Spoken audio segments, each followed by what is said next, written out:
విశాఖ వేదికగా శ్రీ గీతా ప్రచార సమితి ఆధ్వర్యంలో శ్రీ సుదర్శన హోమ సహిత కోటి విష్ణు సహస్రనామ పారాయణం అత్యంత వైభవంగా జరిగింది. నగరంలో రాజప్పనాయుడు వీధి గాంధీ విగ్రహం సమీపంలో ఉన్న గీతాభవనంలో 18 నుంచి 29 వరకు పలు ఆధ్యాత్మిక కార్యక్రమాలను ఘనంగా నిర్వహించారు. సనాతన ధర్మాన్ని అనుసరిస్తూ నిర్వహించిన పలు సాంస్కృతిక కార్యక్రమాలు భక్తులను విశేషంగా ఆకట్టుకున్నాయి. కన్నుల పండుగగా జరిగిన లక్ష్మీనారాయణ స్వామివారి కళ్యాణాన్ని నిర్వహించారు. ఈ కళ్యాణ మహోత్సవాన్ని తిలకించిన భక్తులు తన్మయత్వంతో స్వామివారిని దర్శించుకుని పునీతులయ్యారు. ముఖ్యంగా రుద్రాభిషేకం, రుద్రహోమం, సదర్శన హోమం, సూర్య నమస్కారాలు కార్యక్రమాలు కమిటీ సభ్యుల ఆధ్వర్యంలో వైభవంగా జరిగాయి. అనంతరం భక్తులకు అన్నప్రసాద వితరణ కార్యక్రమాన్ని నిర్వహించారు. ఈ కార్యక్రమాలకు భారీగా భక్తులు తరలి రావడంతో గీతాభవన్ వద్ద ఆధ్యాత్మిక సందడి నెలకొంది. ఈ కార్యక్రమంలో అధ్యక్షులు విశ్వేశ్వరరావు, ఉపాధ్యక్షులు జగన్మోహనరావు, కార్యదర్శి వనజాదేవి, జాయింట్ కార్యదర్శి పి. నూకరాజు, కోశాధికారి ప్రసాద్ తదితరులు పాల్గొన్నారు.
శ్రీ గీతా ప్రచార సమితి స్థాపించి సుమారు 53 సంవత్సరాలు అయినటువంటి సందర్భంగా, అలాగనే దీని ఉనికి అందరికీ తెలిసేటట్టుగాను భగవద్గీతను ప్రచారం చేయడం అనేటటువంటి ఒక ముఖ్యమైనటువంటి ఉద్దేశంతో ఇక్కడ అనేకమైన కార్యక్రమాలు నిర్వహించడం జరుగుతున్నది. ప్రతి ఏకాదశికి సంపూర్ణ భగవద్గీత పారాయణ జరుగుతుంది. అధిక మాసం జ్యేష్ఠ మాసం అధికం వస్తుంది. అధికస్య అధికం ఫలం అంటారంటే విష్ణు ప్రీతి అనమాట. ఏదైనా అధిక మాసం వస్తే అది విష్ణు ప్రీతి అంటారంటే విష్ణుమూర్తికి విశేషమైనటువంటి ఇష్టం కాబట్టి ఆ మాసంలో మనం చేసినటువంటి ఏ యొక్క కార్యక్రమం ఆధ్యాత్మిక కార్యక్రమం ఏదైనప్పటికీ కూడా దానికి విశేషమైన ఫలితం వస్తుందని చెప్పే ఉద్దేశంతో ఈ సంవత్సరం జ్యేష్ఠ మాసం అధికం వచ్చింది కాబట్టి కోటి విష్ణు సహస్రనామ పారాయణ అంటే సుదర్శన హోమ సహితంగా, అంటే సుదర్శన హోమం అంటే సాధారణంగా ఏంటంటే ఇది మనం వైదిక విధానంలో చేస్తున్నటువంటి పద్ధతి.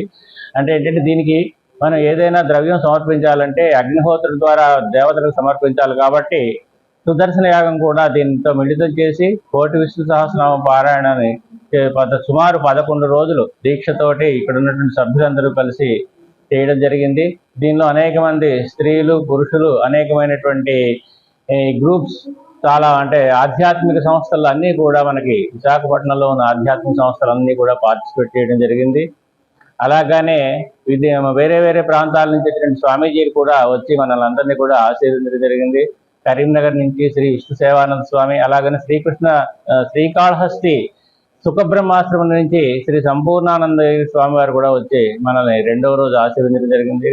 అలాగనే ఈ కార్యక్రమాన్ని శ్రీ అక్కా జోషి రమేష్ శర్మ గారు అనేటువంటి ఆయన దైవజ్ఞ శేఖర్ అయినటువంటి ఆయన 18 శక్తిపీఠాల్లో కూడా కోటి కుంకుమార్చన చేసినటువంటి మహానుభావులు ఆయన చేతుగా ఇక్కడ జ్యోతి ప్రజ్వలన చేసి ఈ కార్యక్రమానికి ప్రారంభోత్సవం జరిగింది.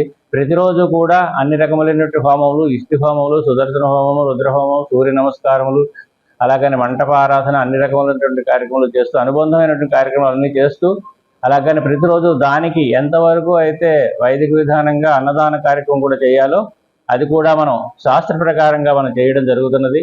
ఈరోజు లక్ష్మీనారాయణ స్వామి వారి కళ్యాణంతో ఈ యొక్క కార్యక్రమానికి శుభమైనటువంటి ముగింపుని మనం చేస్తూ విశేషంగా అన్నదానాన్ని కూడా చేయడం జరుగుతున్నది. సుమారు ఈ విశాఖపట్నం 1 టౌన్ ప్రాంతంలో ఎంతమంది వస్తే అంతమందికి కూడా మనం వారికి సంతృప్తిగా భోజన సదుపాయాలు ఏర్పాటు చేయడం జరిగింది. దీనికి మా కార్యకర్తలు అలాగనే మా సభ్యులందరూ కూడా ముఖ్యంగా ప్రసాద్ గారు, లక్ష్మీ వనజ గారు, అలాగనే మాకు vice president Shri P Jaganmohan Rao గారు, అలాగనే మా జాయింట్ సెక్రటరీ శ్రీ నోగరాజు గారు, ఇలాగ సభ్యులందరూ కూడా మాకు చాలా సహకారం చేసి ఈ కార్యక్రమాన్ని దిగ్విజయం చేసినందుకు గాను అందరికీ ధన్యవాదాలు తెలియజేస్తున్నాం. ఏ నెలలో సాధారణంగా ఇది సౌరమాసం అంటారు. సౌరమాసం అంటే మనం 2 మాసాలు మనం పాటిస్తున్నాం మన భారతదేశంలో. ముఖ్యంగా ఏంటంటే చాంద్రమానం, సౌరమానం. మనం చాంద్రమానం పాటిస్తాం అంటే సంవత్సరంలో మన సంవత్సరానికి 355 రోజులే వస్తాయి. సౌరమానం అంటే సూర్యుడి తాలూకు గమనాన్ని మనం నిర్దేశించి దాని ప్రకారంగా మనం చేసుకునేటటువంటి సంవత్సరాలని మనం సౌరమానం అంటారు. మనం చాంద్రమానం ప్రకారం చేస్తాం. కానీ ఈ చాంద్రమానం ప్రకారంగా చేసేందుకు 3 సంవత్సరాలకు ఒకసారి 30 రోజులు తగ్గుతాయి. సౌరమానంతో అవి ఏకీభవించవు అనమాట. 3 × 10 అంటే 30 రోజులు. మళ్ళీ ఎవ్రీ 3 ఇయర్స్కి ఒకసారి ఈ యొక్క మనం ఈ అధిక మాసానికి వచ్చి ఈ అధిక మాసాన్ని మళ్ళీ సౌరమాసంతో కలుపుతారు. అలా కలపకపోతే ఏమవుతుందంటే మన ఈ చాంద్రమానంలో ఉన్నటువంటి పండుగలన్నీ కూడా కొన్ని సంవత్సరాలకి వెనక్కి వెళ్ళిపోతాయి. మనకు దీపావళి ఇప్పుడు నవంబర్లో వచ్చిందనుకోండి, మరి కొన్ని సంవత్సరాలు పోయిన తర్వాత అది మార్చిలోనో ఏప్రిల్లోనో వస్తుంది. అంచేత ఇటువంటివన్నీ చేయడం కోసం అని చెప్పి శాస్త్ర పద్ధతిలో అధిక మాసం అనేది 3 సంవత్సరాలకు ఒకసారి. అది ఎలాగ వస్తుంది అంటే ప్రతి సంవత్సరం ప్రతి నెలకి కూడా 12 రాసులు ఉన్నాయి మనకి. 12 రాసుల్లో సూర్యుడు రాశి ప్రవేశించినటువంటిని ఆ రాశి మాసం అంటారనమాట. మనకి మేష రాశిలో ప్రవేశిస్తే అది చైత్రమాసం వస్తుంది. అలాగనే వృషభ రాశిలో ప్రవేశిస్తే వైశాఖం వస్తుంది అనమాట. అలాగనే మిథునం, కర్కాటకం, అలాగే 12 రాశుల్లో సూర్యుడు ప్రవేశం ఏ అమావాస్యకి మధ్యలోని ఎప్పుడైతే సూర్యుడు రాశిలో ప్రవేశించడో అంటే 2 అమావాస్యకి మధ్యన ఎప్పుడూ కూడా మనకి సంక్రమణం రాదు. దాన్నే సంక్రమణం అని కూడా అంటారు. మనం కర్కాటక రాశిలో అయితే కర్కాటక సంక్రమణం, మకర రాశిలో అయితే మకర సంక్రమణం, అలాగనే మనకి మేషరాశిలో అయితే మేష సంక్రమణం. అలాగా 12 రాశుల్లోనే 12 సంక్రమణములు వస్తాయి. ఏ 2 సంక్రమణముల మధ్యలో అమావాస్య రాదో దానికి అధిక మాసం అని పేరు పెడతారనమాట. మీరు చూసుకున్నట్టయితే ఇక్కడ పాడ్యం నుంచి అక్కడ మళ్ళీ మనకి మళ్ళీ అమావాస్యలు కూడా మధ్యలో మీకు ఇక్కడ కూడా సంక్రమణం రాదు. దాన్ని అధిక మాసం కింద క్రియేట్ చేసి సౌరమానాన్ని చాంద్రమానాన్ని సౌరమానాన్ని 3 సంవత్సరాలకు ఒకసారి కోయిన్సైడ్ చేస్తారు.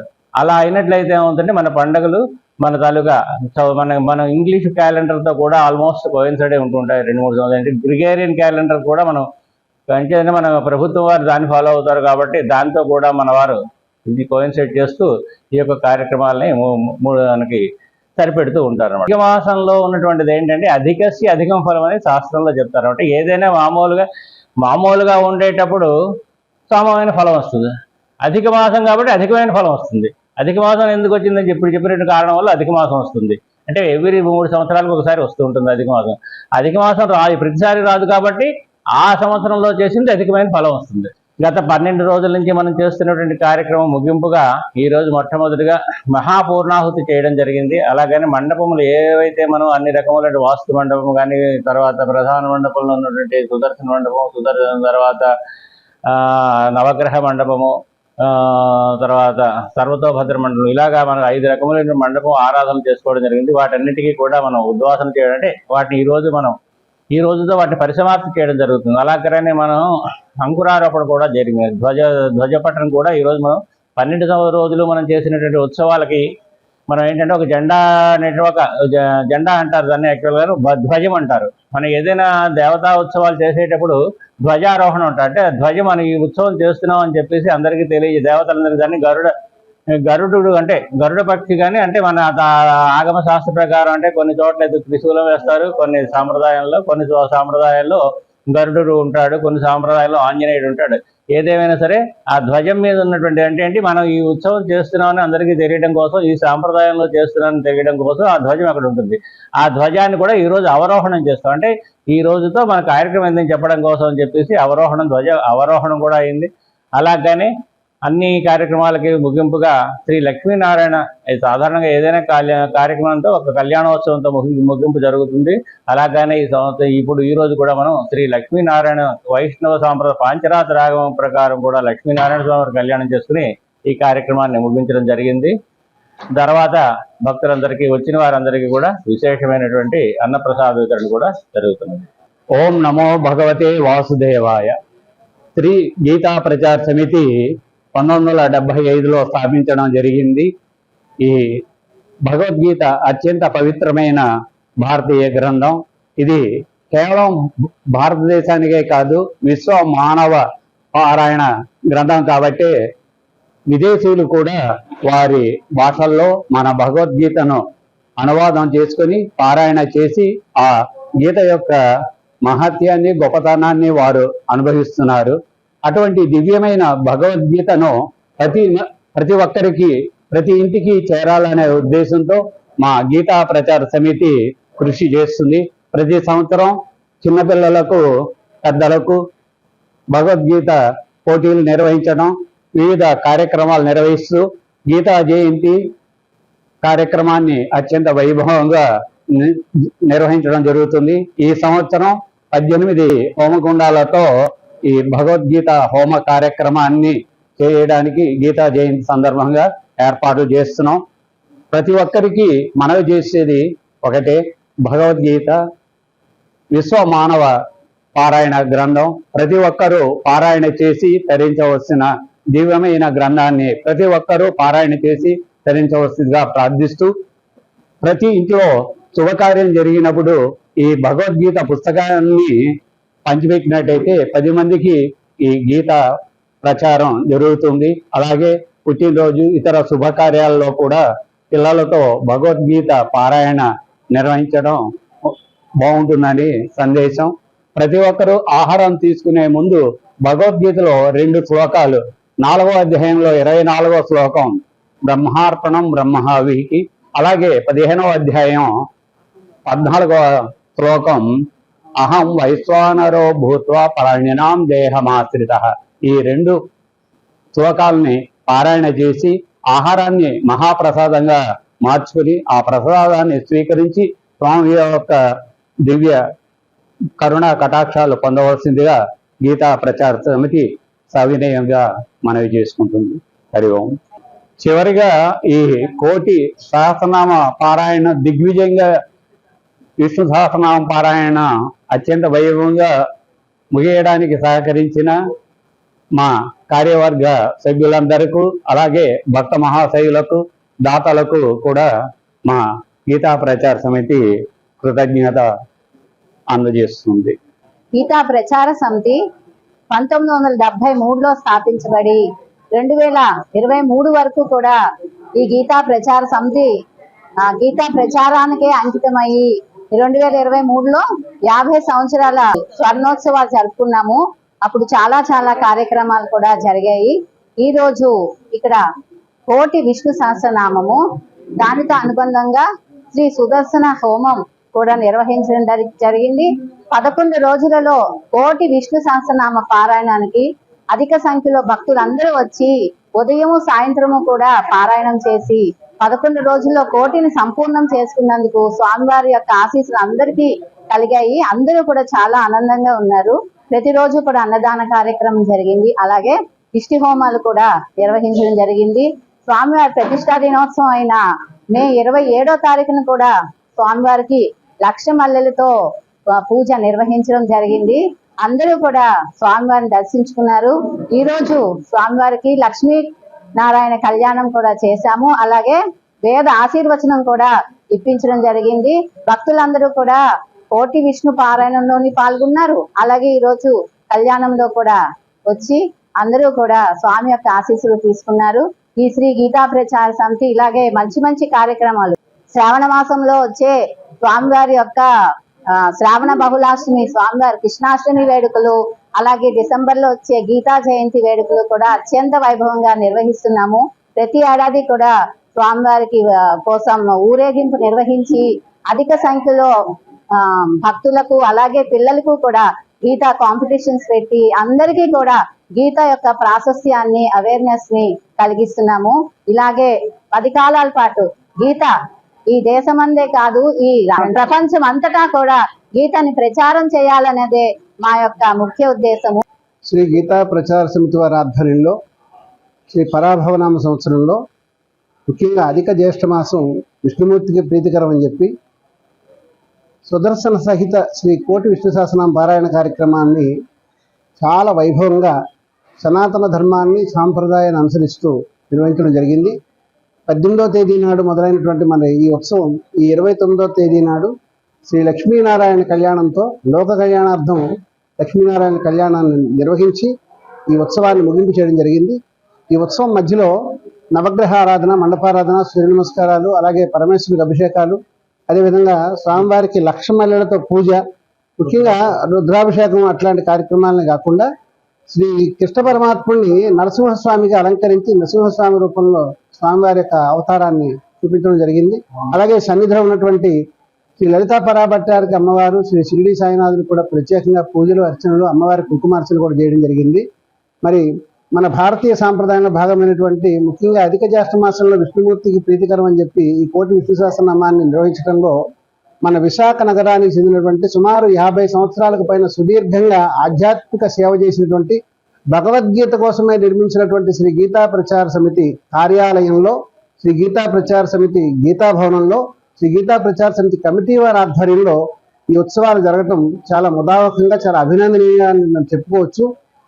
మన విశాఖపట్నంలో ఉన్నటువంటి పరిసర ప్రాంతాలకు సంబంధించినటువంటి అనేక ఆధ్యాత్మిక సంస్థల యొక్క బృందాలందరూ కూడా ఇందులో పాల్గొని పోటీగా విష్ణు సహస్రనామ పారాయణ చేశారు. ముఖ్యంగా శ్రీ గీతా ప్రచార సమితి మహిళా సభ్యులు కానివ్వండి, కార్యవర్గ సభ్యులు కానివ్వండి, వాళ్ళంతా కూడా విశేషంగా కృషి చేశారు.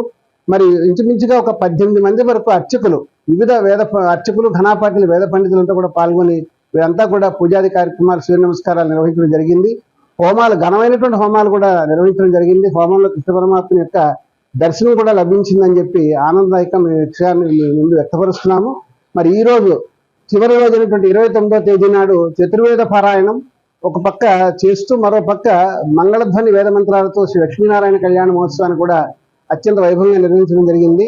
గోపాలాచార్యులు, రఘు ఆచార్యులు వీళ్ళంతా కూడా సాగర్ నగర్ ప్రాంతాల నుంచి వచ్చేసి శ్రీ పాంచరాత్ర ఆగమ సాంప్రదాయంలో లక్ష్మీనారాయణ కళ్యాణ మహోత్సవాన్ని నిర్వహించారు. కళ్యాణ మహోత్సవంలో గట్ట మధుర ఘట్టాలను విశ్లేషిస్తూ అమ్మవారి యొక్క, అయ్యవారి యొక్క ప్రవర గోత్రనామాలు, వాళ్ళ తాలూకా విషయాలన్నీ కూడా మా అందరికీ తెలియపరిచి కళ్యాణోత్సవం చేయడం జరిగింది. ఈ ఘనమైనటువంటి కార్యక్రమాన్ని లోక కళ్యాణార్థం ఈ కోటి విష్ణు సహస్రనామాన్ని నిర్వహించినటువంటి శ్రీ గీతా ప్రచార సమితి కమిటీ సభ్యులందరికీ కూడా, పాల్గొన్న భక్తవరేణులందరికీ కూడా నేను హృదయపూర్వకంగా ధన్యవాదాలు తెలియజేస్తున్నాను. పరమాత్ముడు మనందరినీ అనుగ్రహించాలని, అదే కాకుండా ఈ 18 నుంచి 29వ తేదీ వరకు కూడా ప్రతిరోజు కనీసం ఒక 150 మంది వరకు అన్నప్రసాద వితరణ కూడా చేయడం జరిగింది. తీర్థప్రసాదాలు, అన్నప్రసాదాలు కూడా అందజేయడం జరిగింది. మరి భక్తులంతా కూడా ఈ కార్యక్రమాల్లో పాల్గొన్న వారందరూ కూడా ధన్యులైరని చెప్పి భావన చేస్తూ ఈ చక్కని వేడుకను నిర్వహించినటువంటి అధ్యక్షులు విశ్వేశ్వరరావు గారికి, అలాగే ఉపాధ్యక్షులు జగన్మోహన్ రావు గారికి, కార్యదర్శి వనజాదేవి గారికి, మరి సంయుక్త కార్యదర్శి పి నోకరాజు గారికి, అదేవిధంగా కోశాధికారుడు జిఆర్ ప్రసాద్ గారికి, మహిళా భక్తులందరికీ నా హృదయపూర్వక ధన్యవాదాలు తెలియజేస్తూ కోటి విష్ణు సహస్రనామం సుదర్శన యాగం కార్యక్రమాలు జరిగాయండి. 18 నుండి 29 వరకు. ఈ 29వ రోజు మహా అన్నదాన కార్యక్రమం ప్రజలకు ముగింపు కార్యక్రమం చేశామండి. అలాగే స్వామి కళ్యాణం కూడా చేశారండి. ఈ రోజు విష్ణు కళ్యాణం జరిగింది బాగానే. మనం సనాతన ధర్మం గురించి మాట్లాడాలంటే ఈ రోజు ఏదంటే యజ్ఞయాగాదాలు చేస్తే గానీ పైనుండి వర్షాలు పడవన్నట్టుగా ఈ 2 రోజులు కూడా మనకి ఈ కార్యక్రమం అవుతుంది, వర్షాలు పడుతున్నాయండి. అంటే దేశంలో రాజు మంచోడైతే పరిపాలన బాగుంటే ఎలా ఉంటుందో, సుభిక్షంగా ఎలా జరుగుతారో, ప్రజలకు అన్ని వస్తాయో అలాగా పరిపాలించే రాజు ఆ సనాతన ధర్మం మీద ఉన్నదైతే అవన్నీ పరిపాలన అన్ని బాగానే ఉంటాయి. అన్ని రాష్ట్రాల్లో సుభిక్షంగా ఉంటాయి. అన్ని రాష్ట్రాల్లో ఏ ఒడిదుడుకులు లేకుండా ఉంటాయి. కనుక ఇలాంటి కార్యక్రమాలు చేసేటప్పుడు ఆ కార్యక్రమాల్లో కూడా దేవుడు ఉంటాడు. కనుక ఆ కార్యక్రమాల్లో మమ్మల్ని ఈ ప్రజలందరికీ భక్తిభావంలో ఆధ్యాత్మికంగా నడిపిస్తారని, గీత ప్రతి వారికి అందించాలనే ఉద్దేశంతో ఈ మధ్య అన్ని స్కూళ్ళకి కూడా 6వ తరగతి 7వ తరగతి పిల్లలకి గీతా బుక్స్ కూడా పంపిణీ జరుగుతుందండి. అలాగే మా గీత ప్రచార ద్వారా ప్రపంచం అంతా ఇది ప్రచారం అవ్వాలని, అంటే అన్ని దేశాల్లో జరుగుతుంది. అదే మన గీత ద్వారా కూడా ప్రపంచానికి గీత ప్రచారం చేయాలనే ఉద్దేశంతో ఈ కార్యక్రమాలు, ఈ శాంతి హోమాలన్నీ అవే, ఈ కార్యక్రమాలన్నీ గీత ఇది కానీ అన్ని చెప్తున్నాను.